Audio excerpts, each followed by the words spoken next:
Сүүлийн 20 гаруй жил бид хөгжлийн нууцыг эрэлхийлж улс үндэстнээр баян чинэлэг амьдрахын төлөө зүтгэж байгаа ч хүсч хүлээсэн зүйл маань өнөөгийн байдал бишээ. Байгалийн баялаг хүч оюун ухаанаараа хөлс хөдөлмөрөөр хоёр гараараа жинхэнэ баялаг бүтээдэг улс үндэстэн хөгждөг гэдгийг сүүлийн 25 жил бид хангалттай харж, ойлгож, мэдэж авсан ч өөстөө ийм болохын тулд юу хийв? Нүүц зэсний үн хизээ өсч, гизц сатгалан цаг хизээ ирэх бол гэдэг чөтгөрийн бодлоос салж юм хийдэг, бүтээдэг, үйлдвэрлэдэг болж байж л амьдралын хэв маяг маань өөрчлөгдөнө гэдгийг бүгд мэддэг. Монголын төр 25 жилд анх удаага аж үйлдвэрийн бодлоготой болж өнөөдөр Монголын парламент мөн л анх удаа үйлдвэрлэлийг дэмжих тухай хуультай болохоор хэлэлцэж байна. Бүтээдэг бус ухдаг, боловсруулдаг биш түүхийгээр нь зардаг, өөрсдөө үйлдвэрлэж бусдыг хангадаг биш үргэлж бусдаас тэжээлэгдэг манай эдийн засгийн гажиг үтцийг батлах статистикийн орооноос авсан нэгэн тоо баримтыг танд үзүүлье. Манай улсын дотоодын нийт бүтээгдэхүүн сүүлийн 5 жилд бараг 2.5 дахин өссөн байхад үүнд эзэлж байгаа боловсруулах үйлдвэрлэлийн хэмжээ харин ч эсрэгээр улам бүр буусч үндэсний нийт баялаг ердөө 3.6%-ийг л эзэлж байна. Мэдээж бидний бүтээдэг баялагын 90 гаруй хувийг ухаж, олбодлож, гадагш зөөдөг уул уурхай бүтээгдэхүүн эзэлж байна. Бизнес эрхлэгч нар бол одоо худалдаа ихээсээ илүү одоо үйлдвэрлэсэн ийм масс ийм хандлагууд бий болж байгаа. Бид нар юм бүтээе.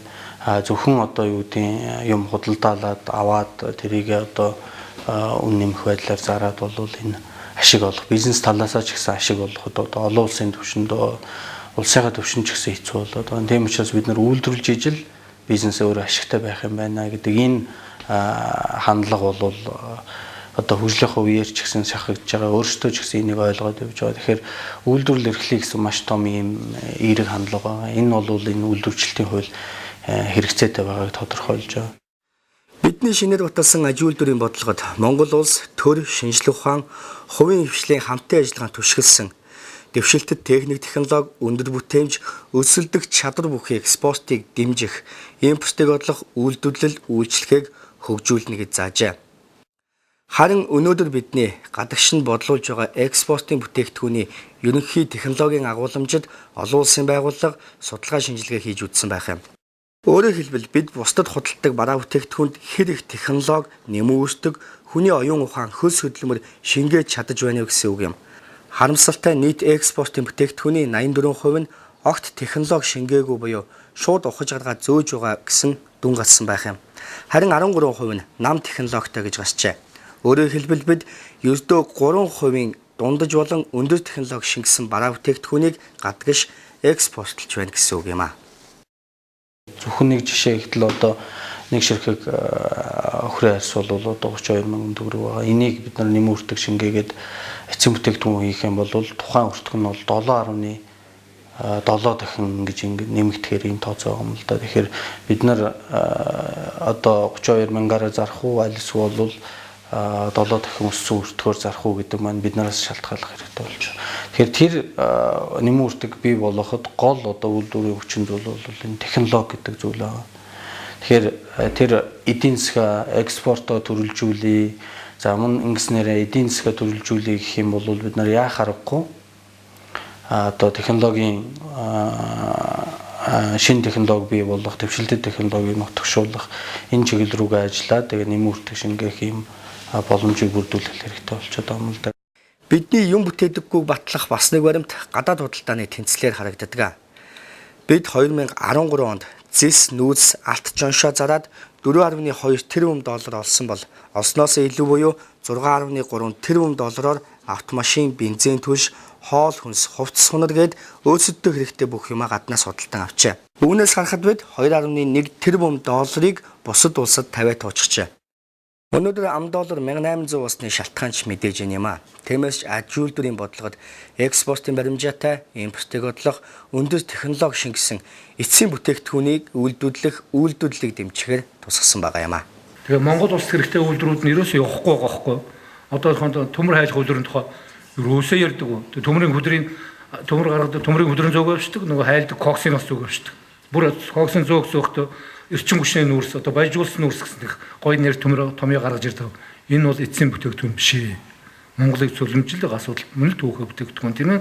Нийлээд одоо хоёлоо хар төмөр уулаа гаруул ингээд энэ бүтээх үйлдвэрлэлийг дэмжих байдаг ч юм ийм талын юмыг бариул яасан. Улсын их хурлын гишүүд маань дэмжиж энэ хуулийг одоо яаралтай баталгахыг бол уриалж байна. Ноос нулуурын одоо холбооноос.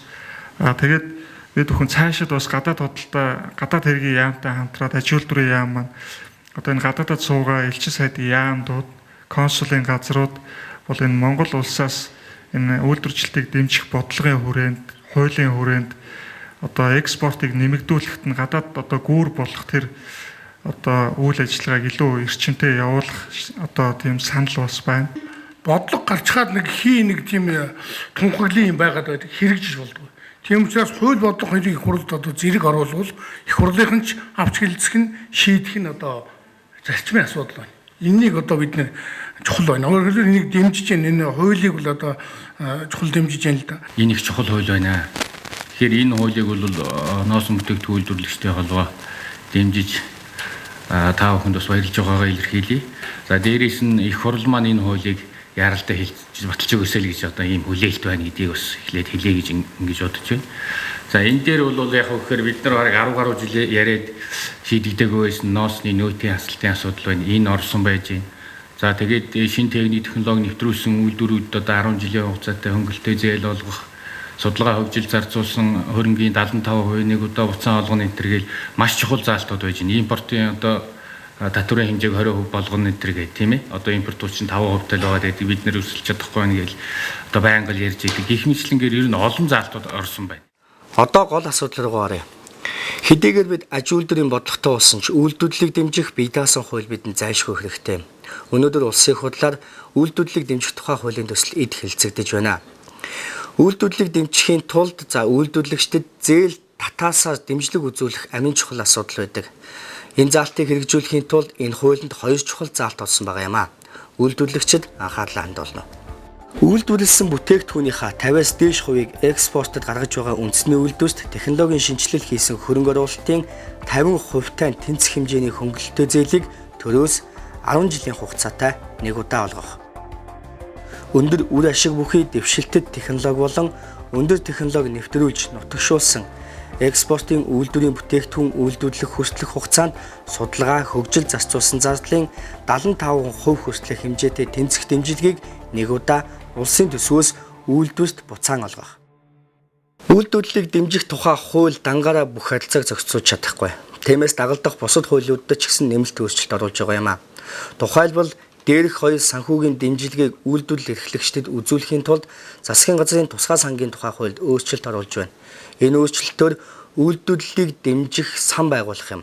Энэ сан зөвхөн дээрх хоёр зорилгоор л үйлдвэрлэгчдэд татаас санхүүгийн дэмжлэгийг үзүүлэх юм а. Өндөр хөгжилтэй байгаа улс орнуудын бодлогын аваад үзэхдээ үйлдвэрлэлийг хөгжихийн тулд яхаарахгүй санхүүгийн дэмжлэг байх хэрэгтэй. Санхүүгийн дэмжлэгийг өгдөг одоо институт, санхүүгийн институт бол заавал байдаг. Тэгэхээр энийг бол бид нар үйлдвэрлэлийг дэмжих сан гэж харж байгаа. Тэгэхээр энд сан байгуулагчнаар зөвхөн одоо энэ үйлдвэрлэлийг хөгжүүлэх чиглэлийн энэ хөрөнгө оруулалтыг энэ сангаар дамжуулж хийх. Өнөөдрийн хуулийн зохицуулалтаар ноос, ноолуур, аж ширийг түүхийгээр нь гаргахад огт татваргүй байгаа юм. Нэмэгдсэн өөрсдийн албан татварт өөрчлөлт оруулснаар түүхийгээр экспортод гаргавал татвар төлдөг болно гэсэн үг. Харин эцсийн бүтээгдэхүүн хийж гадагш гаргавал татваргүй байхаар энэ хуулийн төсөл тусгажээ. Мөн дотоодын үйлдвэрүүдэд эцсийн бүтээгдэхүүн хийхээр арьс шир, ноос, ноолуураа нийлүүлвэл нэмэгдсэн өөрсдийн албан татвараас чөлөөлөхөөр төлөвлөсөн байна. Өнөөдөр бол одоо хэвсний үйлдвэрүүд байна, ноосны одоо бараг зах зээлийн 50 орчим хувийг бараг хүлээж авч байна. Нэхэс хөдлийн үйлдвэргээ томоохон үйлдвэрүүд бол малчтаас түүхийд авахтаа нөөц шингэсэн байдлаар нь авчаад бэлэн бүтээгдэхүүн хэвсээ ч юм уу бэлэн бүтээгдэхүүнээ ингээд зарахтаа бас ахаад нөөттэй ингээд зардаг. 2 удаагийн татварыг одоо давхар төлөөд байна гэдэг асуудлыг бол сүүлийн бараг одоо 10 жил тавьж байна. Энэ асуудлыг бас олон удаа одоо ингээд хуульд өөрчлөлт оруулахаар бол яамтаас бол боловсруулж ирсэн. Тэгээ энэ удаа бол үйлдвэрчлэлтийг дэмжих тухай хуулийг дагуулад энэ өөрчлөлтөд бол тусгаж байгаа. Төс засаг хамгийн том худалдаа авахч байдаг. Төрийн байгууллага худалдаа авах гэж байгаа бараа материалаа дотоодын зах зээлээс хангах юм бол энэ нь үндэсний үйлдвэрлэгчнээс хамгийн том дэмжлэг болдог. Гэхдээ үүнийг хуулиар зохицуулж өгөхийг үйлдвэрлэгчид хүсэж байна. Тухайлбал тендерийн тухай хуулинд төрийн байгууллага худалдаа авах гэж байгаа бараа материалаа хэрвээ дотоодын үйлдвэрүүд түүнийг нь хийдэг байх юм бол за гадны импортын бүтээгдэхүүн болоод гадаад компаниг тухайн тендерт оролцуулахгүй байх ёстой гэдгийг хуулиар зааж өгөхийг хүсэж байгаа юм аа. Хуулийн төсөлд энэ туссан. Гэхдээ хэрвээ энэ нь батлагдах юм бол үндэсний үйлдвэрлэгчдэд хамгийн том боломж болох төдийгүй үйлдвэрлэсэн бараа бүтээгдэхүүнээ төлд нийлүүлснээр аль аль нь өсөж дэвжигч бололцоотой болох юм аа. Төрийн худалдаа авалтыг зохион байгуулж байгаа төсвийн захирагчид бол дотоодын үйлдвэрлэлийн тэр бүтээгдэхүүнийг шалгаруулах ёстой. Хэрвээ шалгаруулахгүй одоо импортын бүтээгдэхүүнийг нийлүүлж байгаа эзнийг тухайн импортын бүтээгдэхүүнийг шалгаруулах юм бол тухайн төрийн одоо тэр худалдаа авалтыг зохион байгуулж байгаа төсвийн захирагчийг бол тухайн ажилд нь 10 жил орохгүйгээр ажиллаж чөлөөлөх. За дээр нь бол хөдөлмөрийн усны доод хэмжээг 30 дахин нэмэгдүүлснээр торгох гэсэн ийм хатуу одоо хариуцлагыг тооцож байгаа. Үндэсний үйлдвэрлэгчдэд ус агаар мэт хэрэгтэй нэг чухал дэмжлэг бол импортын хямд үнэтэй бараа бүтээгдэхүүнээс тэднийг хууль эрх зүйн хувьд хамгаалахад болжтой. Хоёр том зах зээл хямд ажиллах хүчний дунд байдаг манай улсын хувьд ийм төрлийн зохицуулалт маш чухал шаардлагатай.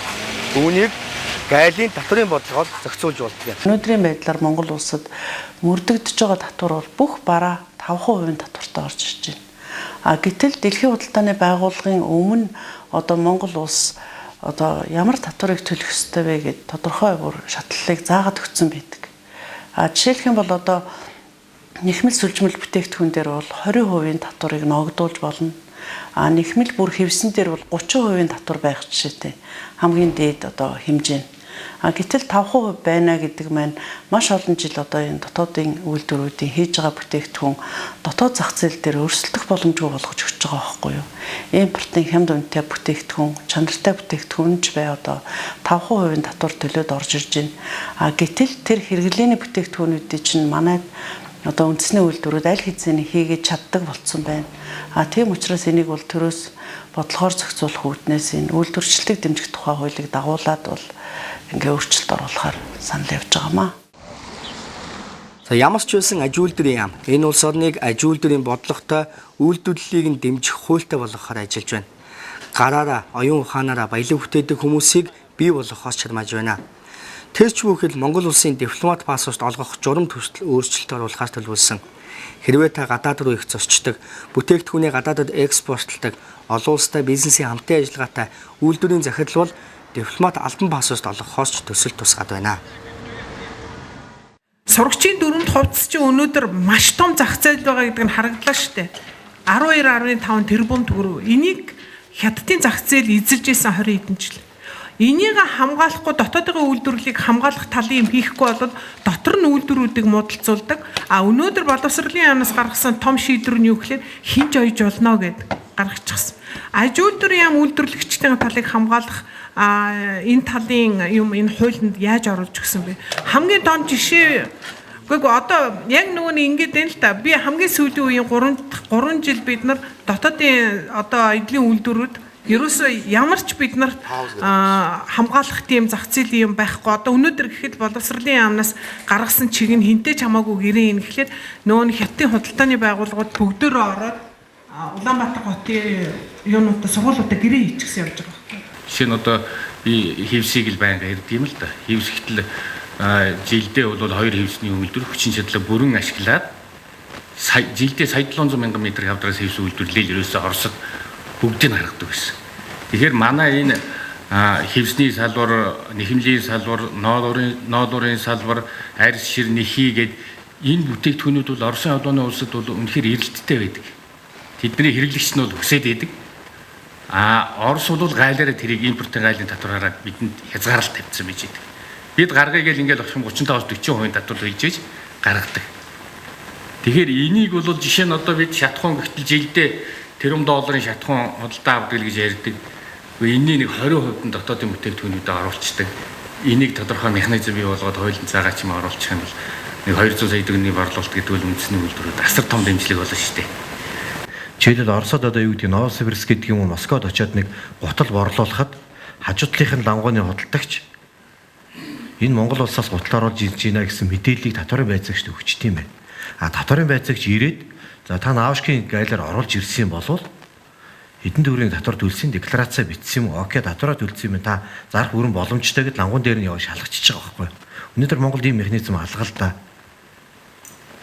Ийм механизмыг бүрдүүлэх талаар манай яам ажиллаач гэсэн нэг юм санал байна. Энэ яам ямар ч засаг ямар ч улс төрийн нам байсан уламжийн шинжилгээрээ Монгол улсын амин сүнс гэдгээрээ байх ёстой гэдгийг би бас баталгаажуулж авмаар байна.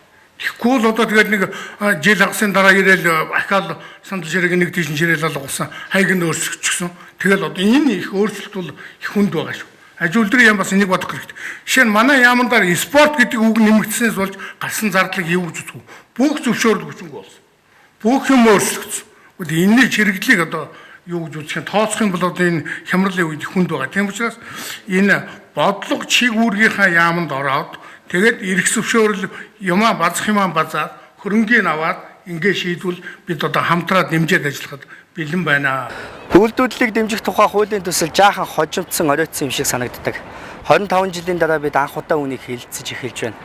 Гэхдээ энэ Монгол орны аж үйлдвэрийн бодлого үйлдвэрлэлийг дэмжих хууль гэдэг бол улс төсжиж талцах шаардлагагүй чухал сэдв юм аа.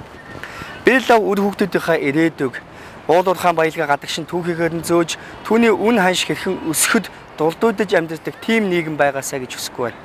Би тэдэндээ аливаа зүйлийг өөдөө бүтээдэг, үйлдвэрлэдэг, гараараа баялаг бий болгосон ийм сайхан Монгол орныг үлдээхийг хүсэж байна.